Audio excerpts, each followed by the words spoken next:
Cette marque de cigarette est la plus copiée au monde. Mais si l'emballage est à l'identique, pour ce qui est du contenu, c'est une autre affaire. On trouve dans le tabac des excréments d'animaux, des fibres textiles ou encore des morceaux de plastique. Les filtres, eux, sont le plus souvent en polypropylène, un plastique utilisé pour la fabrication de pièces automobiles ou encore de tapis synthétiques. Quant au papier, moins aéré que le papier classique, il n'est pas traité pour éviter que la cigarette se consume toute seule, comme le prévoit la législation.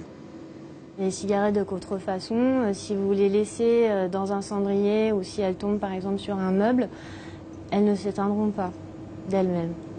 Donc elles peuvent provoquer des incendies.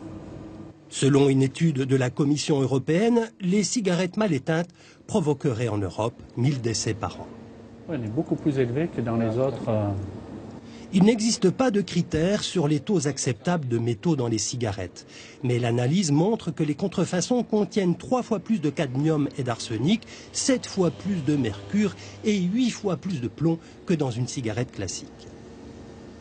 Pourquoi? Parce que ces plantations illicites de tabac peuvent être effectuées sur des friches industrielles, sur des sols qui ne sont pas contrôlés ou qui sont pollués pour une alimentation classique. Les cigarettes de contrefaçon sont le plus souvent vendues à la sauvette, mais si elles sont moins chères, elles sont aussi malheureusement beaucoup plus toxiques.